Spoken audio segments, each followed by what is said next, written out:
I am Les Levitt from No Digital Billboards in San Jose.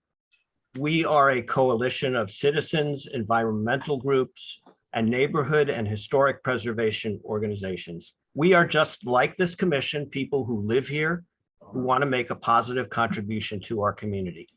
And this is a short presentation that is a supplement to the information you already have. Some of it is in response to the City Council meeting and events that transpired since the last Airport Commission meeting, and some of it is to add balance and perspective to this study session. What was good for the environment and business in the 1970s and 1980s is still good today. How did we lose our sense of the definition of beautification and the concept that beautifying our city would encourage economic development? One new highlight we'd like to inject is that Norman Y. Mineta, for whom the airport is named, was a proponent of the ban on new billboards when he was mayor of San Jose. Let's not disrespect his legacy. As a reminder, the city's own survey with more than 2,000 respondents showed 93% opposition to billboards like those proposed for the airport. Does SJC know what passengers want? If 93% of survey respondents don't want freeway-facing digital billboards, it's a good bet the majority of passengers at SJC don't want them either. Have they ever been asked?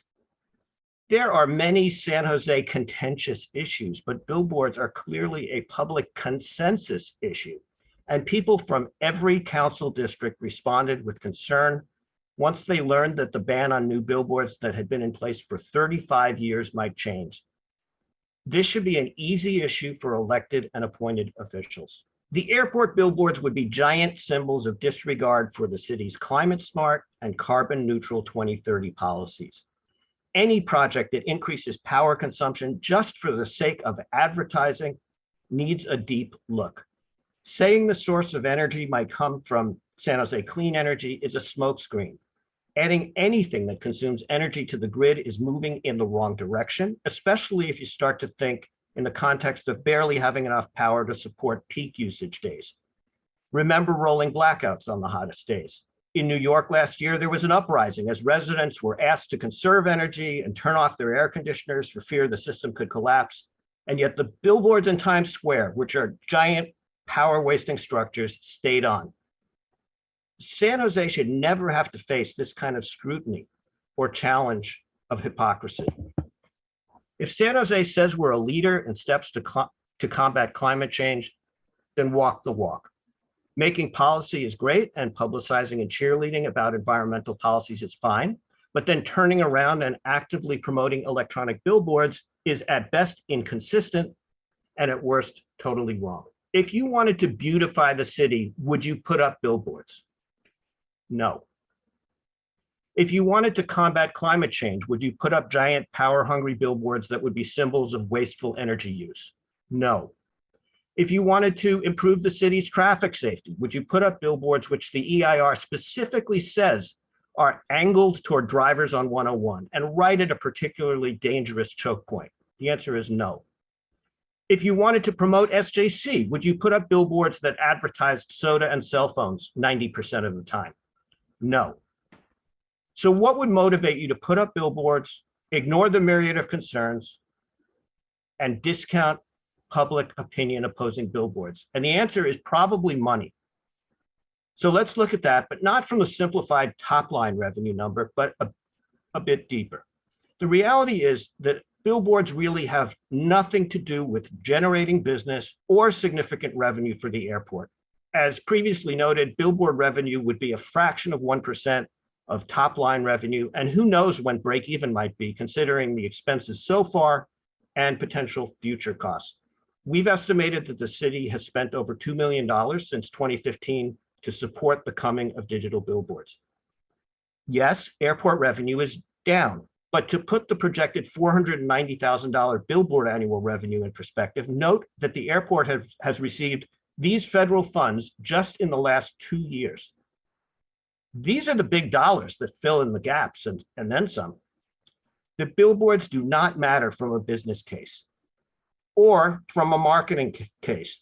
People will choose SJC based on flights and convenience, and that information is not easily communicated on a physical sign to occupants of vehicles who make flight purchase decisions, generally online. We've had some questions about the illegal billboards at Highway 880 and 101 and along 87. Those were put up without permits, and they violate the ban on new billboards on private property that is still in effect. The city has been in a lawsuit since 2018 trying to force the removal of those billboards. And that situation is a preview of what to expect here, even if the first billboards are allowed. You're getting the flavor already. Already it appears that Clear Channel and Outfront are ready to confront the city with dueling lawsuits related to their interpretations of the 2007 advertising agreement. Letters from each side's law firms are part of the information package attached to this meeting agenda. Furthermore, if San Jose allows billboards on public property but not on private property, there will likely be industry lawsuits claiming a violation of the anti-competitive provisions of federal law. The article noted on the right side of this slide was written by a lawyer for the billboard industry, where she spells out, quote, the San Jose problem, and notes how it would be a no-brainer to take on the city. The point is that it's foolhardy to try to think of the airport billboard project in isolation. Once the door opens, the red carpet to litigation is rolled out. And litigation is part of doing business for outdoor media companies. Because even when billboard companies know they will lose in court, usually the billboards are allowed to remain standing, generating revenue until the court rules, which can be years. If you go on your phone right now and Google billboard litigation, you will see a flood of information and many cases with Clear Channel. It's a mess in Los Angeles, and now there is a similar uproar in Baltimore. And in Houston, the city is currently backing off their billboard plans after truly assessing the litigation risk. The answer here is don't put San Jose at risk. Simply avoid all of this. We have many more things to spend taxpayer money on than billboard lawsuits. If the airport was truly interested in creating a gateway that welcomes visitors, then an entirely new RFP process should be undertaken. The city created an ugly garage, then did the worst possible signage, and now they want to make it worse by putting gigantic digital billboards with advertising in front of it. Let's reimagine this gateway. How about an RFP that's centered around public art, but also has an on-premise sign on the garage wall? Instead of 10% time, 100% of the content could be associated with promoting SJC, upcoming San Jose events, and sights to see in our city, all without any possible association with unknown content that could show up on digital billboards. If anyone is looking for a compromise about what to do here, then this is the kind of RFP that you should be looking at issuing. The only new information we are aware of is the day the issue went to the city council, Clear Channel said they would take down some billboards in San Jose. Never mind that had been in Council Policy 6.4, and Clear Channel had 18 months or more to comply. This was just more of the same lack of respect for policy and lack of transparency, which put special interests ahead of public interest. And also note that we continue to harp on the idea that the Council Policy 6.4 from 2018 that opened the door to new billboards has major flaws, not the least of which is that it was adopted without adequate public outreach, and it was parroted from outdoor media companies totally in their favor, and it is ripe for a thorough review. This slide shows why everyone should pause and ask for some accountability before rewarding a vendor with new opportunities to create blight. The billboard on the left, identifiable as property of Clear Channel, was in that state for 8 months at a prominent location next to the SAP Center. The billboards in the middle are along Coleman Avenue, the other major route between the airport and downtown. Is this how we want to welcome visitors, with beer and tequila ads? And do even more of this with new billboards on the other side of the airport? The photo on the right is another example of how purported community benefit turns into a public right-of-way mess. This is one of the blue bus stops just east of City Hall that is a constant mess. And who's responsible for the maintenance? Not the city, but Clear Channel, who was allowed to put up these shelters with advertising after agreeing to properly maintain them, which it repeatedly fails to do.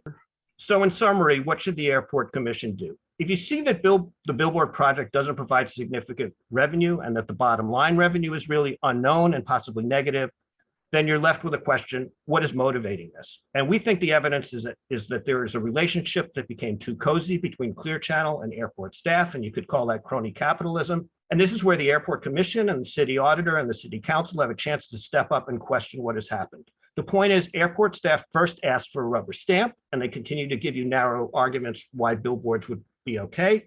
And we are asking you to again say no and take a much more comprehensive and analytical view of what's happening here. This is not a situation where some last-minute compromises or mitigations somehow make this project any more palatable or change the reasons why it should be rejected. We ask you to think about the big picture of who we are as a city, with the mindset that billboards destroy our sense of place and our uniqueness and are the #1 form of preventable blight.